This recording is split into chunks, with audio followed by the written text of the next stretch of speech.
very good afternoon. It's Thursday, the 17th of August. If you're watching it live, and if you're watching it on playback, and you'll have to take a guess yourself at the date. This is the Lite Bite Lunch, and I'm absolutely delighted to be joined today by Anita Jane from Lakeland Digital and Print, who's going to tell us a load of different things when it comes to planning out social media, printing, etc. So pull up a chair, grab a coffee for the next half hour, and sit back and enjoy a Lite Bite Lunch. Good afternoon.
Yes, indeed. A very good afternoon indeed. And Anita, thank you so much for joining us. Hi, Roy. Thank you.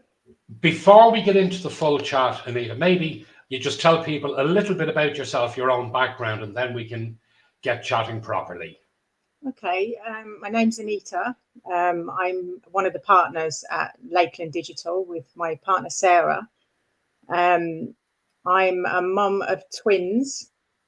I've been writing for businesses and social media for about 10 years, longer. I have always been kind of in the background, and I've always done that as like a freelance aspect alongside a full-time job. So I've never really took the leap of faith, so to speak, in my own business. It's always just been a sideline that's gone on. But in 2018, I got pregnant with the twins, and I went on maternity leave. So I just, for the first year, I didn't even know what day it was. But after that, I just thought it was a good opportunity, instead of going back to full-time job, which wasn't in the area I wanted to work in. Would it be the right time to start writing full-time? So in that time, I got working with a social media company, and we just, me and Sarah, we noticed a pattern that some social media companies, it's a one-size-fits-all approach. So here's a strategy, and we'll just put that out for everybody, and that'll suit everyone. And that's not, we just thought we could do better than that and get to know a business properly inside out, and come up with strategies that fit them. And like I said, just really get to know a business. I found the transition from behind the scenes as a writer and just kind of almost like a ghostwriter, kind of just putting myself out there as a business owner, being at the face of it. Even with social media, I find it hard to put my name out there for my own business. And I think that's what some of our clients struggle with as well. One of our clients said she'd never have the courage to post what we post on her behalf. So that's part of what we do as well. But yeah, I think that covers everything. Yeah, no, well, I think it's good to know that, like, quite often people don't know exactly how to get their message across, or so on that basis. And you mentioned there the companies that feel one size fits all. Mm-hmm. What is the perfect social media campaign? Where do you start to create the perfect social media campaign? Number one is get to know your target customer inside out. like you would know your best friend or someone really close to you. And that's the key, really, because if you're trying to talk to everyone, you're going to end up talking to no one. So yeah, the start is get to know your audience, who you're talking to, what they want to see, what call to action drives them to take action. And it's just a lot of research and getting to know who your target customer is and focusing down on that person.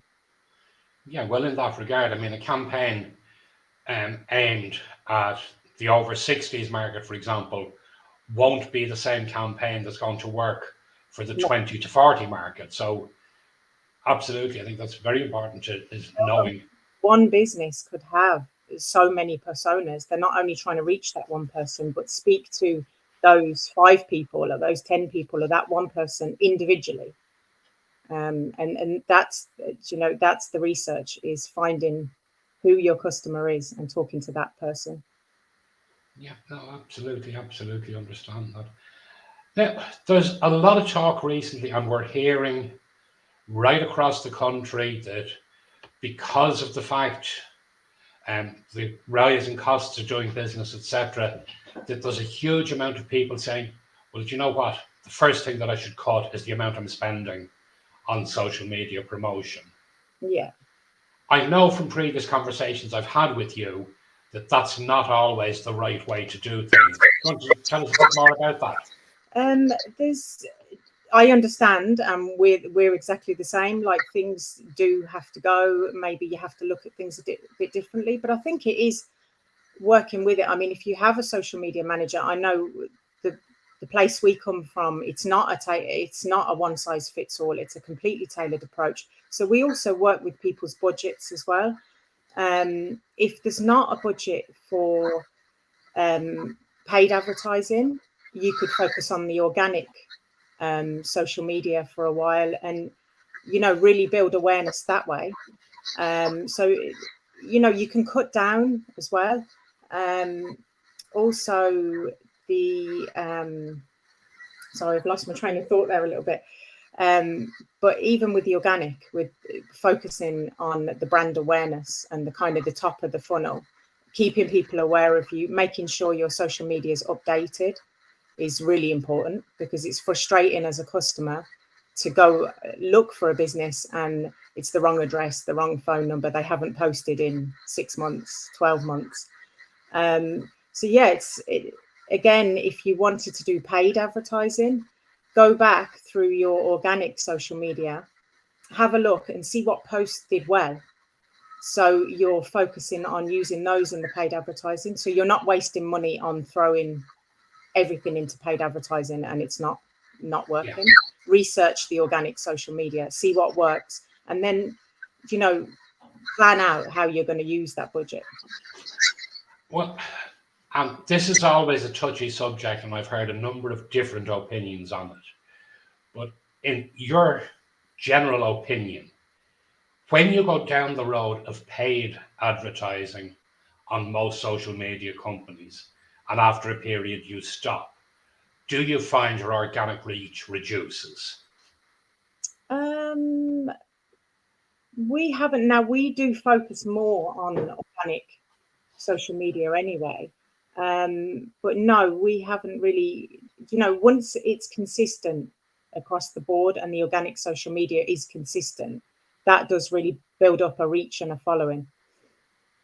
Right. So maybe it's a case that companies that suddenly switch from building on the organic and throw everything at paid, and then when they stop, they've actually already lost traction on the organic, and that could be where they get the fall off. And there's so many factors that go into social media. I mean, if you look even at the time of year, like summertime is a really quiet time of year because everybody's off school, everybody's at home with the kids.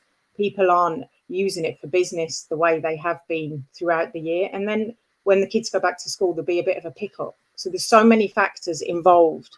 It'd be hard to pinpoint unless you're looking at an account and the analytics to pinpoint exactly where, like overall.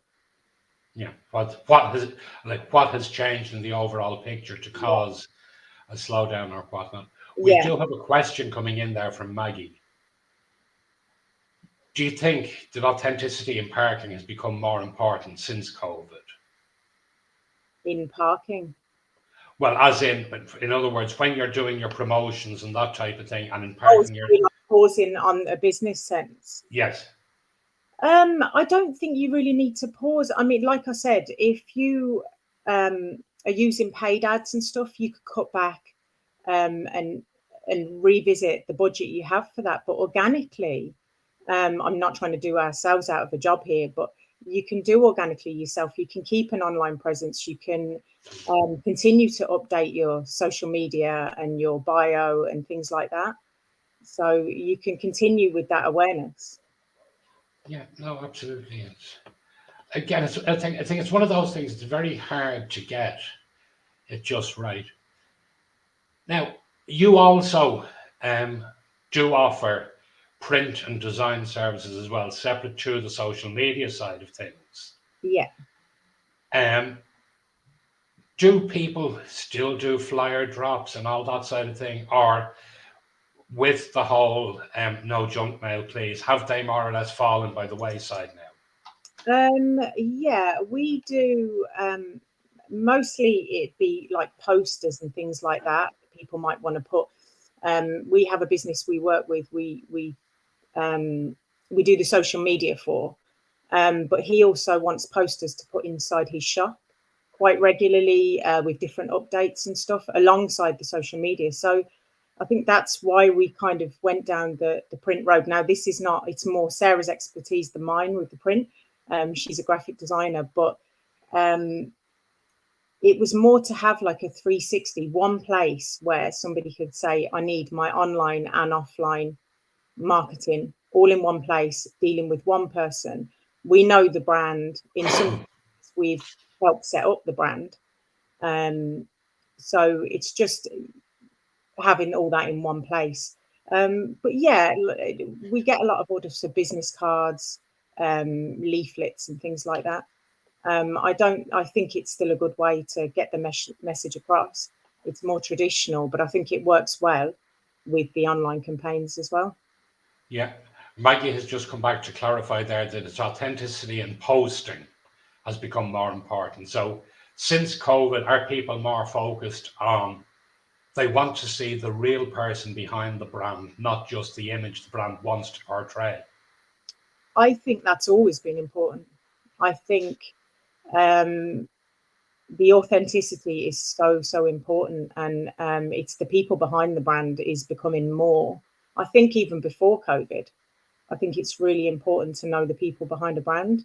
That's not always easy for some people, as we discussed before, Rory. That one of the hardest things for me is going from behind the scenes to putting myself out there as a business. But I think once you're authentic, that shouldn't make a difference. Well, I mean, I know certainly from my point of view, I met you last year at the Micro Business Awards, and I've spent 12 months trying to tie down a schedule when I could persuade you to come on, because I think what you do is so valuable for people, and people don't realize that even when you are the quiet, retiring type, a bit like myself, that it is actually possible to take that small step forward and put yourself out there a little bit. And we'd all love to be able to do it a lot more, but it's small stepping stones in building up. Yeah. On the print and design, I do want to thank you publicly, because Lakeland actually this year, for those coming to the Micro Business Awards, Lakeland have actually designed and printed our tickets for us. They've sponsored the tickets for us this year, so we really do appreciate that. And on that note, it's time to mention this.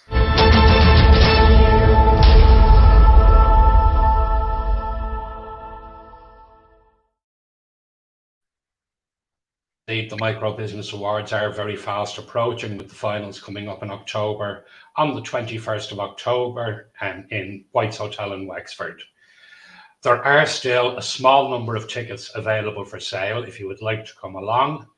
It is going to be an absolutely brilliant night. We have some absolutely superb door prizes lined up for the raffle already, a range of vouchers, hampers. You'd never know what you're going to find on the night. So it's certainly worth coming along. The networking is good. The food is always good, and it's nice to celebrate other micro businesses.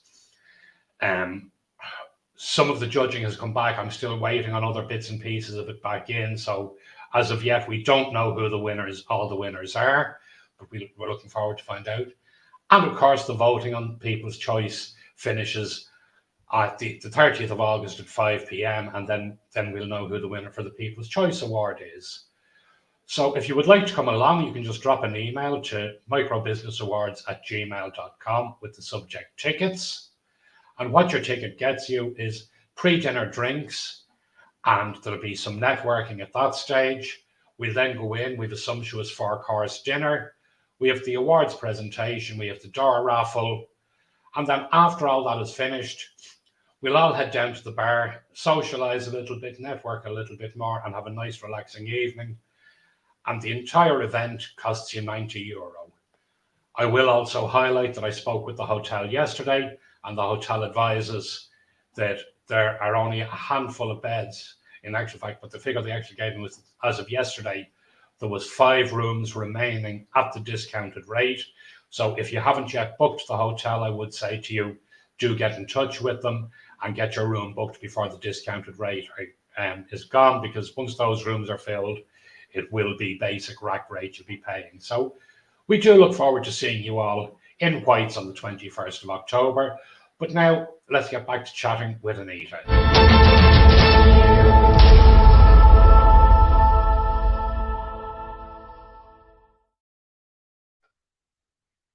So Anita, I'm sure having twins at home, especially during the summer, when I ask you about your Lite Bite Lunch, it's going to be something you can literally grab as you're running around after them. But what for you is your perfect Lite Bite Lunch at the moment? Like I said to you before, I rarely have lunch, but my favourite lunch type snack would actually be beans on toast with a fried egg. That's my favourite. Yes. I rarely have that at lunchtime, but yeah, it's a busy household. Oh yeah, no, absolutely. But what we need to do is we need to get you introduced to some box tea. I've met, but I haven't. Right, my father-in-law is Irish. He was over and he was buying box tea, and I said that's very similar to what my mom used to make, called potato cakes. Yeah. And he was just like, "Oh no, this is box tea," and I made the potato cakes, and he was quite impressed. Yeah, no, well, that's exactly it. It is literally, if you use the boiled box tea, it is literally a potato dumpling, similar to a potato cake. So absolutely. But again, that'd be more up my neck of the woods rather than across where you are. Yeah. So that's what I'll actually do, because I know we were both part of a discussion recently about tea, and you're a particular fan of Yorkshire tea. So when I'm coming over to pick up the tickets off you, I'll bring you over some Yorkshire tea and I'll bring you over some boiled box tea. How's that? Lovely. Yeah, I'm on the Barry's at the moment. Barry's doesn't have a patch in Yorkshire. No, definitely not. But it's the best in Ireland, I think. Without we could have a whole other debate about Lions or Barry's, but we won't get into that right now. Yeah. So, a lot of people don't consider this, but I know something that's particularly important to both yourself and Sarah is the ethos of the business that you do business with. In the sense that you would be quite happy to walk away from a client if you didn't share their ethos in business. Yeah. Right. Do you feel that's very important for your own personal brand? I believe so. Yeah, I think you've got to have those ethics, and definitely you've got to stay true to your brand. And I think people think brand sometimes is just a logo, but it's everything. It's the way you are perceived, it's the way you behave, it's your tone of voice, it's absolutely everything. It's you, and it's that authenticity. And I think if you're not true to that, it's not really a brand. I know we would be fully prepared to walk away from a business if we didn't agree with their values or their ethos or ethics 100%.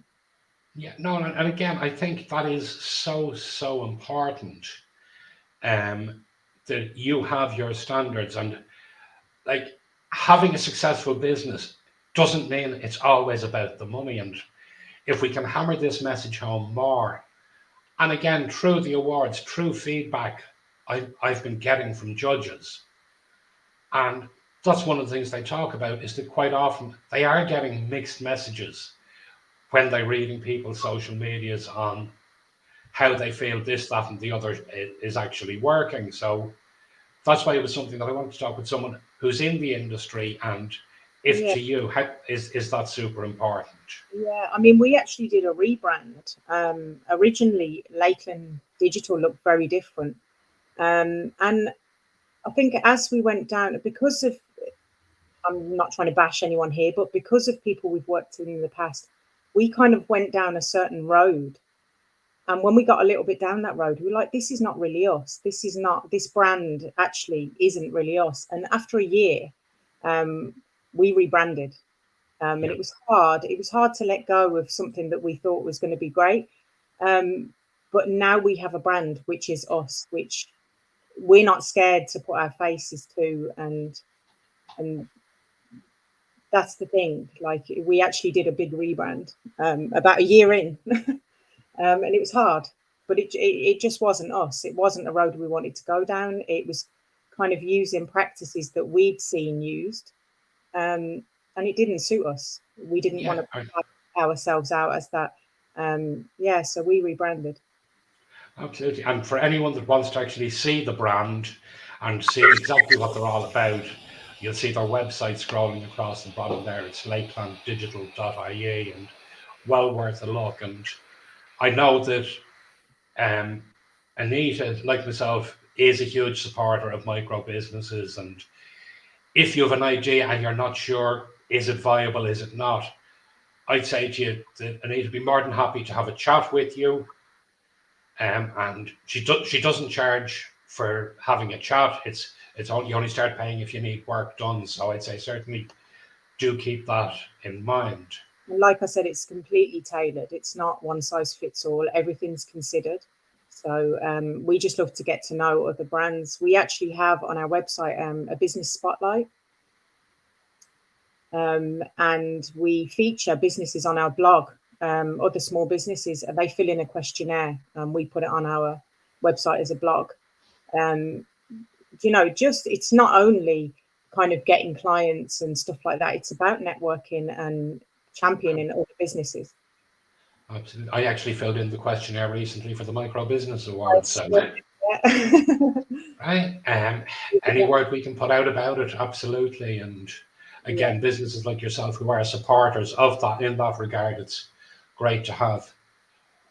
So you mentioned there about having your twins.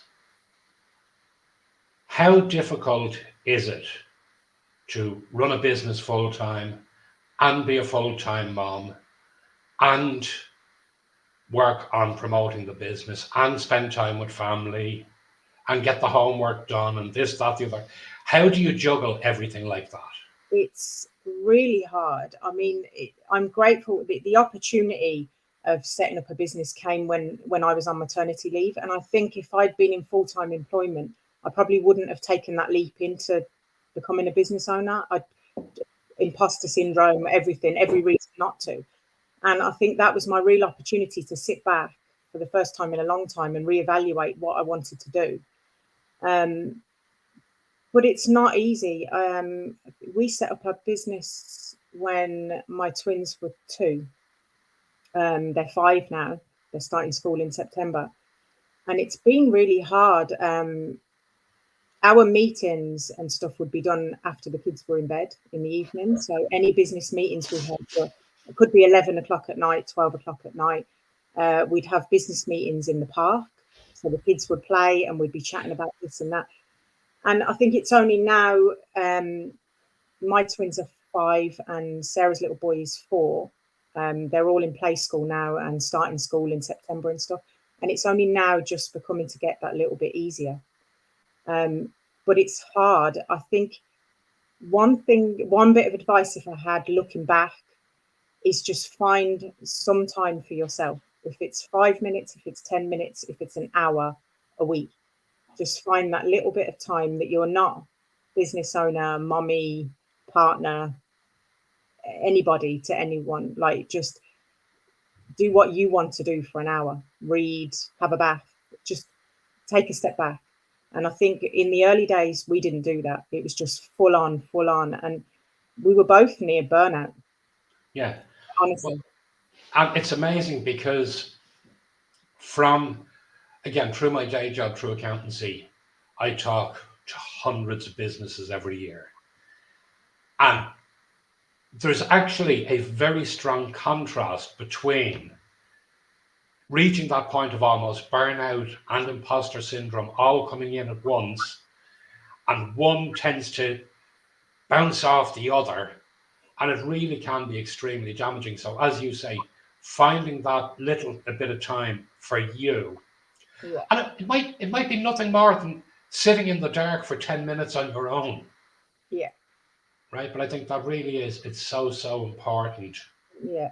And I think it's having someone there. I mean, me and Sarah are lucky. We've had each other as partners through the business. So we've never been on our own with the big decisions and the things we need to do. And I think we work well together in the sense we do have a very, very different skill set, which we bring to the business. But we also kind of, if one of us is feeling a bit burnt out or bogged down or just a bit overwhelmed, the other one can step up. And we work well together that way. Yeah, absolutely. And so what's next in the Lakeland experience? The next thing, we've actually been adding resources to our website recently, and I think it's something we want to add more of. And again, it's helping the smaller business owners. We had a resource on imposter syndrome and other ones on work-life balance and things like that. And now we're not health professionals or anything by any means, and we don't claim to be. But I think just from our own experience, if we can put down some tips and some little bits of advice, things we've learned along the way, that it might help somebody else, further back in the journey. So that's something we'd like to focus more heavily on. The print, we have an office. I think our next thing with the print is actually more equipment, better equipment, and probably staff, because the print side can be quite time consuming. It's not something you just catch up on in the evening. But yeah, bigger premises, hopefully take on staff one day. Well, growth is always good once it is growth because the business requires it, not because you're trying to look bigger. And that's the important thing.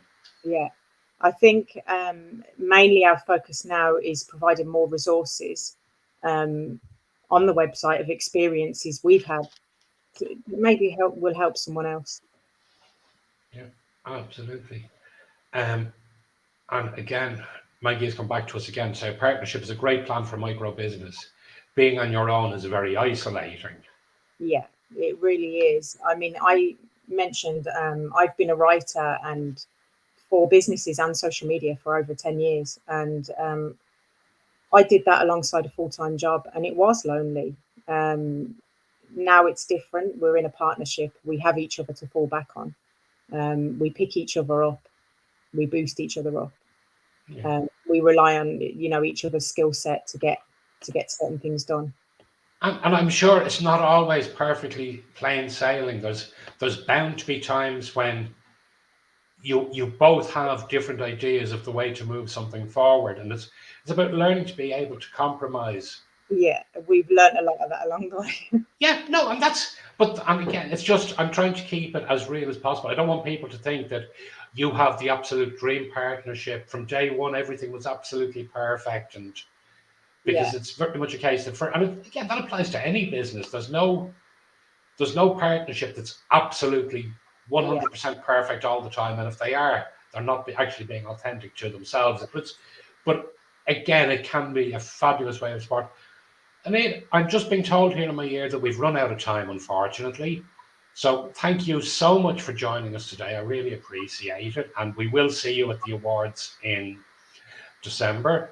Okay, We'll thanks be for back with you in 2 weeks' time when we'll actually be coming to you live from Galway. And we'll have another guest for you then, joining us live in studio, which will be unusual. But until then, have a very good afternoon. Goodbye.